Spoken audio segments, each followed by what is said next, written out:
Indeed, I am with PERKZ right now. That was a crazy second game. Yeah, it was crazy. 2 games, honestly. Like, yeah, it was just really crazy. I think like we got a bit lost in second game because they had like GP, Jin, this stuff that just goes mid and ends. So like I was supposed to be on silent, but every time I went on silent, they would just ult mid and kill my team. So I was like really stressed out in the game. Actually, like at 25 minutes something, I was like really I don't know what to do now because I can't be on silent because they can just go on me and like they can all collapse on me, and we can't be mid, so we have to like just go mid and fight, which we like realized a bit later, and in the end we just like outclowned the clown game. So it was a crazy backwards and forwards. Let's talk about your pick, Zed. That was a ballsy move. Well, I wanted to play Zed for so long already, and today I finally got the chance because we had like a Shen, and they picked like somewhat squishy champs, so like Rengar GP are like off tanks, and Lulu is like a supportive tank, so it's like not full squishy, but it was a good pick, I think. And I was really nervous because Zed is like my signature champion, so I didn't want to like play bad on it. And even though I think I could have played like 2 lanes better, but I still played like good enough. So. Now, you played the Unicorns last week in the LCS. You won that 2-0. You played them here today on the world stage. You beat them 2-0.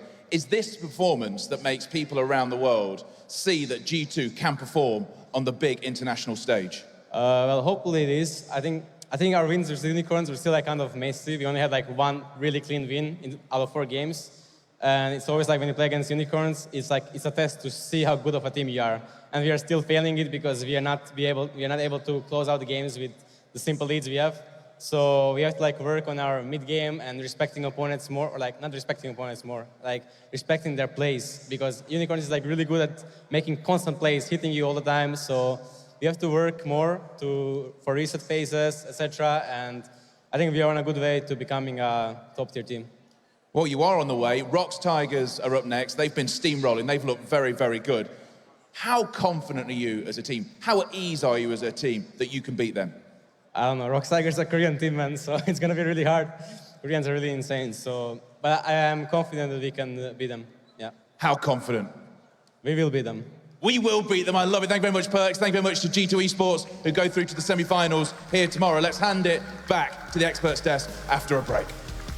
I just want to start off the interview by asking, did you expect what you saw from G2 in that match? Obviously, a blind pick Zed in game 2 can make you have to think a little bit. Was this expected? I don't think the Zed pick was too good, being picked exactly where it was picked, and we didn't expect it that way. I think draft-wise, we were really well prepared. And I think in both team comps, we had an advantage, or at least playmaking ability every time. So, yeah, I think that draft-wise we did well, and what we saw from G2 was not too impressive, even though that we lost. It was not like extremely convincing. It was really coming down to very close moments where it's a lot about individual performance. So, yeah, I think that was kind of what I expected from G2, maybe a little bit stronger. So just touching on, I guess, a little bit of what happened in the game, what was the plan for you guys there as well? You had the composition, both teams had reasonably good pick potential, obviously you had the Corki pick in the mid lane. What was the plan for you guys, and where, I guess, did it all fall apart? Where did you fail to execute ultimately on the plan? First team comp, we had pressure in mid side, top lane we had the stronger tank. Bottom side we had ADC that was a little bit weaker but stronger in combos. So first team comp we were really good, and also for jungle pick we felt we were really comfortable in the matchup. So we always had playmaking ability wherever on the map because mid lane pushes first.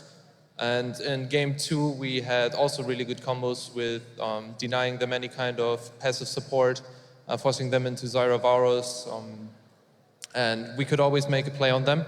So I think drafting wise we were really fine, and that was kind of what we expected also against G2. And now for you guys as well, this is obviously where your IEM Katowice adventure comes to a close here, but I know what Unicorns of Love fans are like, and they can't get enough of you guys. They can't get enough of the team. So what's next for you guys? What can we expect to see from you guys coming up? Yeah, it really sucks now that we lost, of course, but we're looking forward to playoffs.